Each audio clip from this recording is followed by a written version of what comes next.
May 29 ഈ തീയതിയിൽ തിരുസഭ അനുസ്മരിക്കുന്ന വിശുദ്ധർ: വിശുദ്ധ മാക്സിമിനൂസ്, വിശുദ്ധ സീസിനിയൂസ്, വിശുദ്ധ മാർത്തീരിയൂസ്, വിശുദ്ധ അലക്സാണ്ടർ, വിശുദ്ധ കോനോണും മകനും, വിശുദ്ധ എലൂതേരിയൂസ്, വിശുദ്ധ എർവാൻ, വിശുദ്ധ വോർത്തൂസ്, വിശുദ്ധ ഫെലിക്സ്, വിശുദ്ധ ജോൺ ദെ അത്താരിസോ. വിശുദ്ധ മാക്സിമിനൂസ് 349 കാലഘട്ടത്തിലാണ് വിശുദ്ധ മാക്സിമിനൂസ് ജീവിച്ചിരുന്നത്. തിരുസഭയുടെ ഒരു മഹാവിപത്തിൽ ദൈവം അയച്ചൊരു വിശുദ്ധനാണ് മാക്സിമിനൂസ്. ഇദ്ദേഹം പോയിറ്റേഴ്സിൽ ഒരു കുലീന കുടുംബത്തിൽ ജനിച്ചു. ട്രിയേഴ്സിൽ ബിഷപ്പ് വിശുദ്ധ അഗ്രീഷ്യസിന്റെ ജീവിത വിശുദ്ധി മാക്സിമിനൂസിനെ ആ നഗരത്തിലേക്ക് ആനയിച്ചു.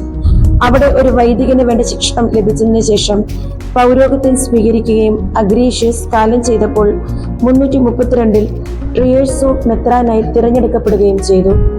336 വിശുദ്ധ അത്തനേഷ്യസ് നാടുകടത്തപ്പെട്ടപ്പോൾ അദ്ദേഹത്തെ സ്വീകരിച്ചത് ബിഷപ്പ് മാക്സിമിനൂസ് ആണ്. 2 കൊല്ലം മാർ അർത്തനേഷ്യസ് വിശുദ്ധ മാക്സിമിനൂസിന്റെ കൂടെ സർവ്വവിധ ബഹുമതികളോടും കൂടെ തന്നെ താമസിച്ചു.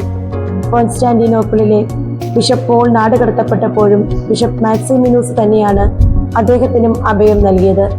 ആര്യൻ പാഷണ്ഡുകളുടെ കെണിയിൽപ്പെടാതെ സൂക്ഷിക്കാൻ കോൺസ്റ്റന്റൈൻസ് ചക്രവർത്തിയെ അദ്ദേഹം ഉപദേശിച്ചു.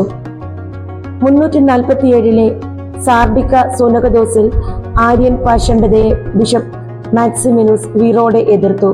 തന്നിമിത്തം ആര്യരുടെ ദൃഷ്ടിയിൽ മാർ അർത്തനേഷ്യസിനെ പോലെ തന്നെ ഒരു നോട്ടപ്പുള്ളിയായി തീർന്നു. 349 മാക്സിമിനൂസ് ദിവംഗതനായി.